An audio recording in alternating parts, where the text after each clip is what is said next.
Bore కొడుతుందా? మా అమ్మాయి చెప్తుంది, అమ్మా వచ్చేసి మరి పుస్తకం గురించి చెప్పాలి కదా.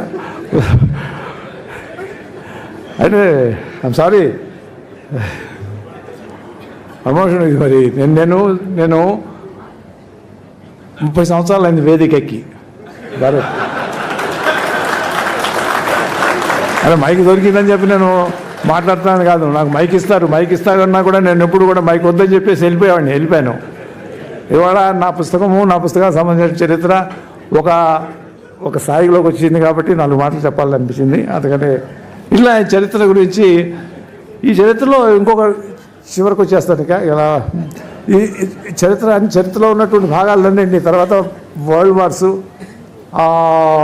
1, 2 అనేటటువంటి దగ్గర నుంచి తీసుకువెళ్ళిపోయి తర్వాత కోల్డ్ వారు, తర్వాత మిడిల్ ఈస్ట్ కాన్ఫ్లిక్ట్స్, ఇప్పుడు మిడిల్ ఈస్ట్ జరుగుతూ ఉంది కదా, ఇజ్రాయెల్ పాలస్తీనా గొడవలు జరుగుతూ ఉన్నాయి, వాటిని పెట్టుకుంటూ తర్వాత రష్యా డిజిగ్నేషను, ఫ్రెంచ్ రెవల్యూషను, తర్వాత అలానే Bolshevik revolution, American war of independence, అది కూడా అమెరికా చరిత్ర కూడా తింటూ పెట్టేశారు.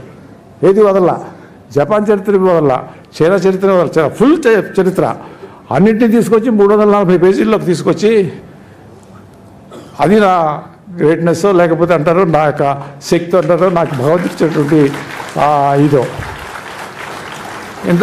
ఇంతతో కాకుండా దీనిలో సైంటిఫిక్ ఆవిష్కరణలు అనేటటువంటిది, పారిశ్రామిక విప్లవము, తర్వాత సాంస్కృతిక సైంటిఫిక్ విప్లవంలో మనకి రేడియో, టెలిఫోను, కరెంటు, సెల్ ఫోన్లు, టీవీలు, ఇంటర్నెట్లు, శాటిలైట్లు, ఇవన్నీ ఆవిష్కరణలు ఎట్లా జరిగినాయి, ఎప్పుడు జరిగినాయి, ఎవరు చేశారు, వీటి వెనకమాల ఎవరున్నారు అనేటటువంటి దాన్ని కూడా దీంట్లో చొప్పించాను నేను. అది కూడా చరిత్ర.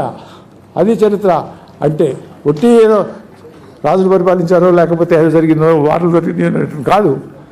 అలా ఆ చరిత్రని వాటికి సంబంధించినటువంటి వాటిని కూడా తీసుకుని అంతటితో ఆగలేదు. చివర కరోనాకి ఉన్నటువంటి ఇప్పుడు కాదు కరోనా ఒక 40 సంవత్సరాలు 50 సంవత్సరాల క్రితం కూడా ఉంది కరోనా. అది ఎలా జనించింది, దానికి సంబంధించినటువంటి ఆవిష్కరణలు ఏంటి, దానికి సంబంధించిన ఇన్వెస్టిగేషన్స్ ఏంటి, దానికి పెట్టిన వ్యాక్సిన్స్ ఏంటి, అది చెబుతూ ఎక్కడితో ఆకుండా నాకు అనిపించింది ఇంకొక చాప్టర్ పెడితే బాగుంటుంది. ఇది మనకి ఉందా లేదా అనే కంటే ఎవరెవరు చెబుతున్నారు అని చెప్పి చూస్తే భవిష్యత్ దర్శిని అంటే ఏంటి, రాబోయే కాలంలో ఏం జరగబోతూ ఉంది అంటే రాబోయేటువంటి ఆర్టిఫిషియల్ ఇంటెలిజెన్స్ అంటున్నాం. అలానే మనం ఇంకేం చెప్తున్నాం, మనకి మిచికాకో ఆయన ఫిజిక్స్ ప్రొఫెసరు, యూనివర్సిటీ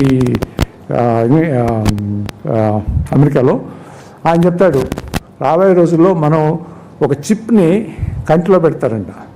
ఆ చిప్పు ఇట్లా అంటే మన పుస్తకం చదవక్కల, పుస్తకం అంతా చదివేస్తుంది. అది మళ్ళీ అప్లోడ్ అయిపోదండి, మొత్తం అప్లోడ్ అయిపోయి మళ్ళీ కన్నిట్లో ఆపకనే మళ్ళీ మనకు ముందుకు వచ్చేస్తాడ మొత్తం.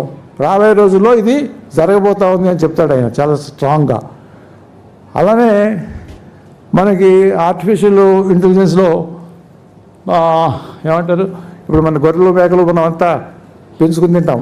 రేపు అవసరం లేదు, ఒక సెల్లు 2 సెల్లు తీసుకెళ్ళి ల్యాబొరేటరీలో పెట్టేసేసి గొర్రెలు పెంచుతారంట, గొర్రెలు పెంచుతారంట. ఇది చెప్తారు. ఆర్టిఫిషియల్ ఇంటెలిజెన్స్ గురించి చెప్తా ఉన్నాం ఇప్పుడు అంతా కూడా. ఇవే కాదు, చివరిగా ఇవన్నీ కూడా ఎవరెవరు ఏం చెప్పారో సెకండ్ నేను చెప్పినట్టు రాలేదు. ఎవరెవరు ఏం చెప్తున్నారు ప్రపంచంలో ఇప్పుడని ఆ చాప్టర్లో పెడుతున్నాను. నాకు లేటెస్ట్గా తెలిసింది ఏంటంటే, ఇది ఇంకొక 5-6 సంవత్సరాల్లో మనకి రాబోయేటటువంటి మార్పు లేకపోతే రాబోయేటటువంటి కొత్త ఇన్వెన్షన్ ఏంటంటే, మనం ఇంకొక 50 సంవత్సరాలు ఎట్లా బతకొచ్చు అనేటటువంటి దానికి మెకానిజం వచ్చేస్తట. అది కూడా చంద్రబాబు గారు ఇంకా 50 సంవత్సరాలు మీ అబ్బాయి బాధపడతాడు, మీరు కనుక 50 సంవత్సరాలు ఇంకా బతికామంటే.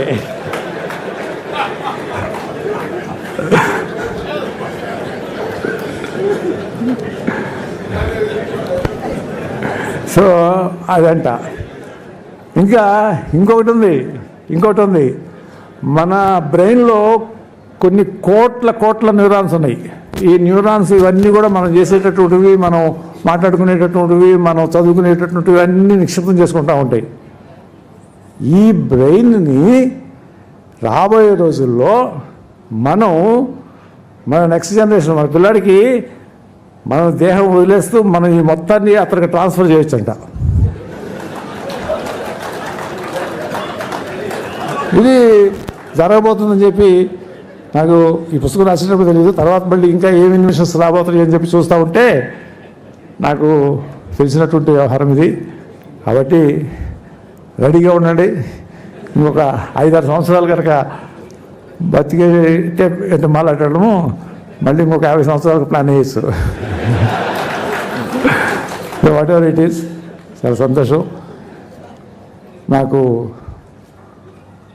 తృప్తిగా ఉంది. ఇవాళ 4 పుస్తకాల గురించి చెప్పుకున్నాను. నేను 30 సంవత్సరాల తర్వాత వేదిక ఎక్కినా మంచి ఉపన్యాసం చేశానని చెప్పి నేను అనుకుంటున్నాను. నాకు నిర్మలా సీతారామన్ గారు అంటే చాలా గౌరవం. ఆవిడ ఉపన్యాసాలు చూశాను. ఆవిడ స్పోక్స్మెన్గా చూసేవాళ్ళము. నిక్కచ్చిగా ఉంటారు. అది నాకు నిక్కచ్చి.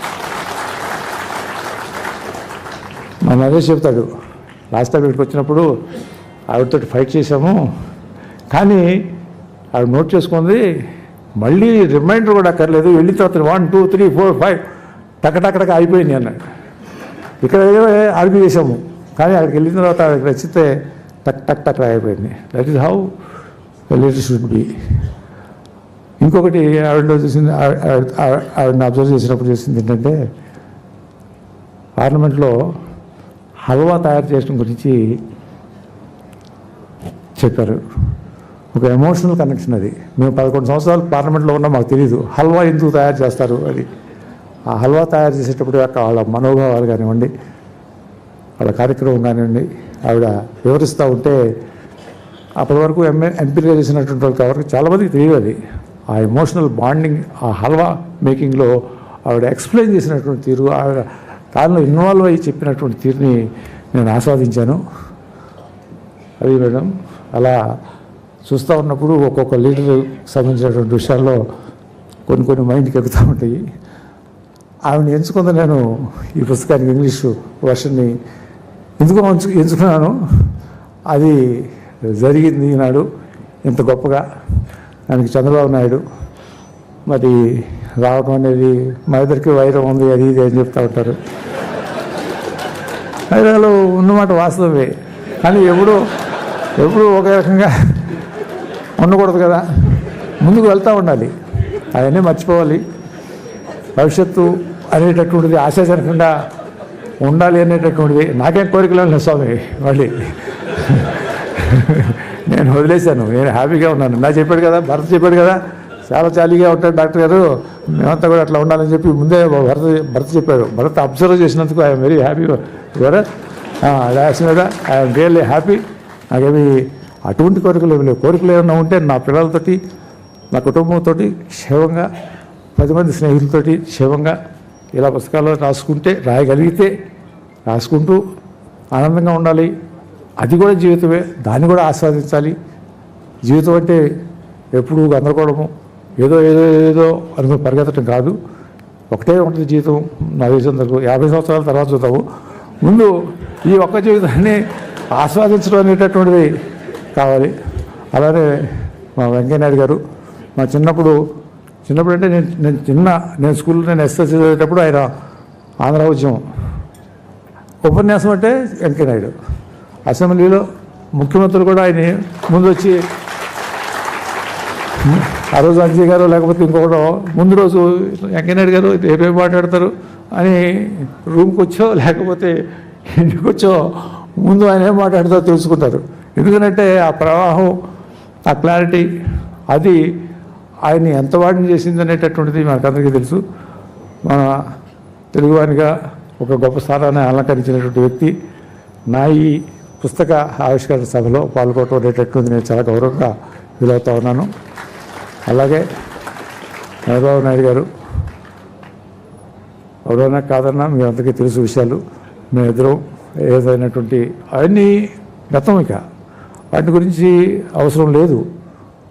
మంచి జరగాలి, మంచిగా ఉండాలి, అందరితోటి బాగుండాలి, అందరూ బాగుండాలి అని కోరుకుంటూ ఆయన చేసేటటువంటి ఆ కృషికి నేను అభినందనలు, మనస్ఫూర్తిగా సంతోషాన్ని వ్యక్తం చేస్తూ ఎటువంటి విషయాలు పెట్టుకోకూడదు అనేటటువంటిది నా యొక్క మనస్ఫూర్తిగా ఈ సందర్భంగా తెలియజేసుకుంటూ, ఇదివరకు పుస్తకంలో రాసినటువంటి విషయాలు ఉండవచ్చు, కానీ గతం అదంతా. ఇక ఇవాళ మనం దాని గురించి అవసరం లేదు అని భావిస్తూ ఈ అవకాశం, ఈ విధంగా మీరందరూ వచ్చి ఈ పుస్తకాన్ని ఆవిష్కరించి, డెఫినెట్గా మంచి పుస్తకం, that is no doubt about it.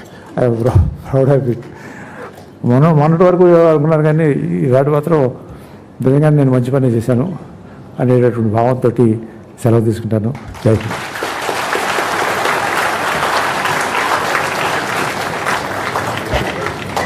Thank you, Dagbad Venkateswara garu. That was a very nice.